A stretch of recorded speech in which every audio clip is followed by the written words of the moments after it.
there's three main boards that we use in Asana for our content creation. One of these is basically developing content ideas. You'll see here that I've got a number of columns on a board, pretty standard Kanban board, and they generally get assigned to particular people along the process, but this could be all just one person if you wanted to. We first start with raw content ideas, which is like, I have an idea just of a title of a video with nothing else.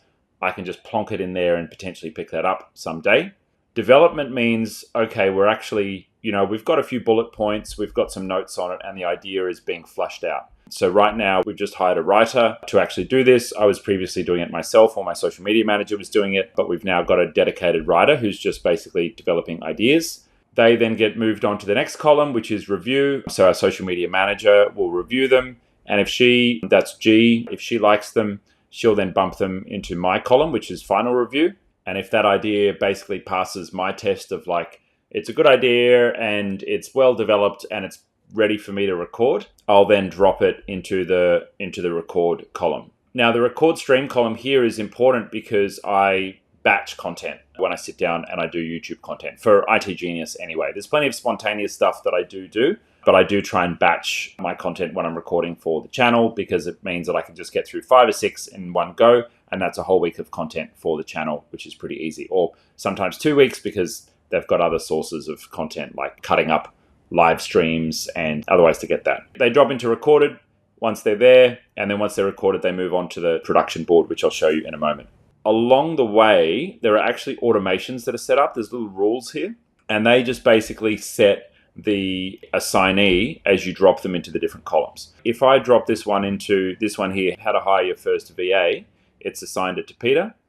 And if I drag it back into G, it's going to automatically assign it to G. Now, you've got to be on a business plan for Asana for that. It's not cheap, unfortunately. It's a real bummer. But when you're doing this at scale and at volume, it does make a lot of sense to have those automations happening because you can even do some things like creating certain subtasks, which make it very, very valuable. So next up, we have the production board, and this is where it's basically handed over to editors. So if I was to create something on the fly and it didn't go through like an idea or content development process, I could record it and then just drop it straight onto this production board if I wanted to. But basically, the production board is where we take it from raw content that's been recorded, and we take it through edits and then approvals and then publishing. Basically, once something is dropped into the recorded column in the Asana list, so if I was to drop one of these into the recorded column, and I'll create a new one and I'll call it test content. If I was to drop that into the recorded box, there's actually an automation that automatically adds it to the production project. So it automatically gets added to the production board, gets added to that first column on the production board, and then it creates a couple of subtasks. So the editing subtasks are there, the final approval task is there, and then the publishing task is there. And these are all used as it goes through the steps on the production board. So let me show you the production board. So we have on the production board here, where's our new test content, and we will assign that to an editor to work on it. So let's say if that's going to Trevor over here, I'll assign that to Trevor in his bucket. He'll get a little notification that it's been assigned to him. And again, there's different stages. There's a review with the social media manager. There's a review with the head of marketing. And then there's a final review. Eventually, it will go into my bucket for final review, and that will get assigned to me. Basically, I want to see anything that's going out to the channel before it does, but I don't necessarily want to be the person who's posting it. But by the time it gets to my final review, obviously it'll have a Google Drive link to the folder sitting in Google Drive where the content is. I'll show you how we structure those in a moment. But also, it really needs to have all of the details ready for it to be published. So it should have a thumbnail, it should have a description, it should have a bunch of hashtags, and it should have an optimized title as well. And so these all appear when this is added to another project, which is we've got a couple of trackers which actually track the content. So I'll come back to those. But let's say this is going to be a short form content. So I'll add it to the short form content. And that brings up a bunch of custom fields that we've set up here in Asana. So the content type, let's say it's short form, maybe it's a supercut. The title will go there. Link to the folder with all the project files goes there. And then we've got all these date fields are like when we publish it on different channels. But effectively, once it gets here to my final review, all I'm doing is I'm opening it up, I'm having a look at the title, and then the description should be there with, hashtags and everything else. And I can go and review the actual content, watch the video, and see if I like it. Any feedback that I want to give, I usually just actually use my Loom or Screencastify, and I'll just watch the content and I'll provide feedback live. And then I give that to those guys. They can watch my feedback. It's like I'm doing a reaction video to my own content. That's the easiest way for me to give feedback, rather than writing out, at this time code of 20 seconds, change this. And at this time code of 30 seconds, change this. So let me show you a completed one, show you what that looks like. Here we go, Chrome policy, Google bookmarks. You can see this one is a 3 to 20 minutes, so it's a mid-sized video. The title, manage Chrome bookmarks for your company. We've got a folder here with all of the information and the file. We've got a video link. We've got the thumbnail that's been uploaded there. Doesn't look like it has a description, but it's got all the other pieces have been added in there. While I'm here, I may as well show you what does the actual folder look like. So this is how we do our folders. I'll just go back to the top level here. Okay, so this is a bootcamp one. It's a little bit different to our usual ones because we've got a big long video and the team are cutting them up in smaller pieces. I'll show you a more general one that we would be doing. So in each of these, you'll have a folder called raw, which will be all the raw stuff. And then you have a folder called versions. And usually versions would actually be up the top. But the versions will just basically be version 1, version 2, version 3, version 4. As the editors are working through things, they're just uploading all of the versions there.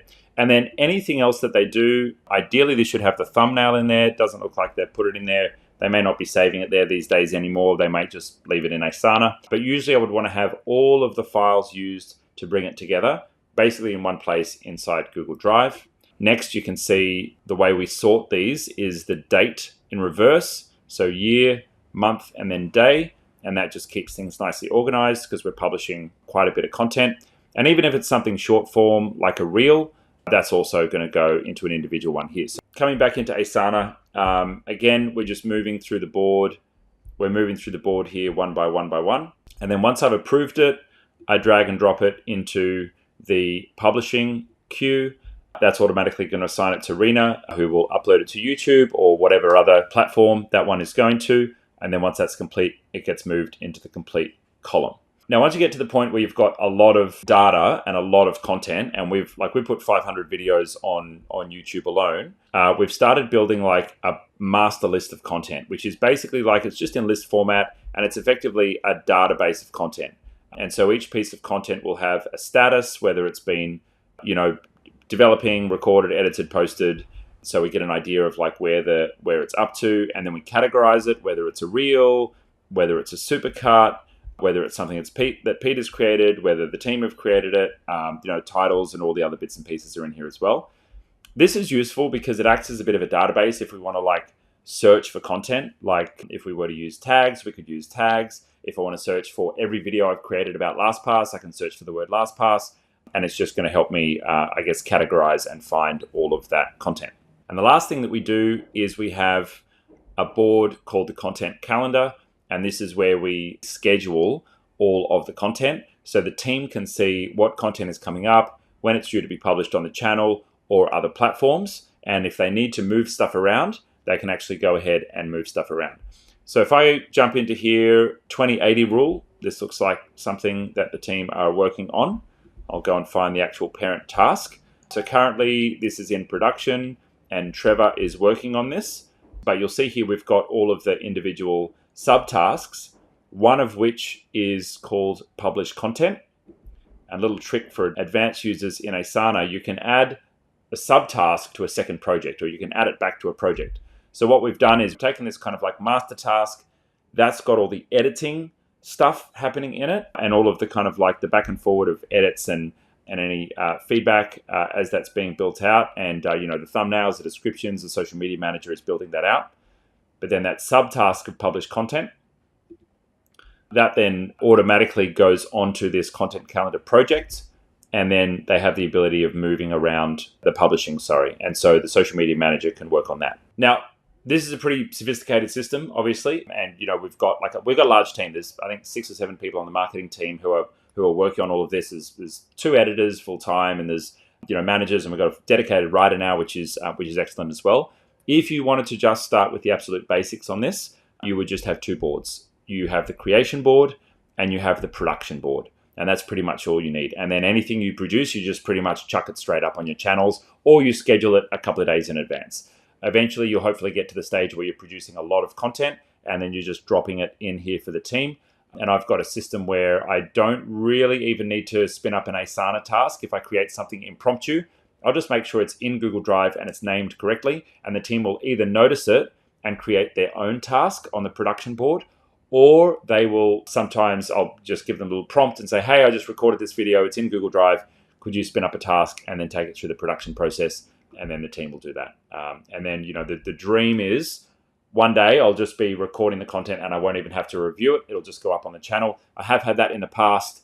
We've refreshed our marketing team in the year, so we're now kind of like rebuilding some of those policies and protocols. But one of the things that we created recently was some guidelines for what the actual content should be.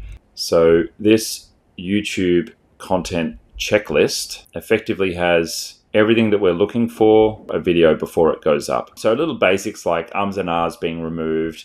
Am I centered? Is the crop centered? A few tools that we use for making sure that titles are catchy. So we use something called TubeBuddy, and TubeBuddy helps us to rank our YouTube videos based on the YouTube algorithm and based on the competition that's out there and other people that have created similar videos. This document here is basically our checklist for the editors to go through and then for the social media managers to go through before something gets published.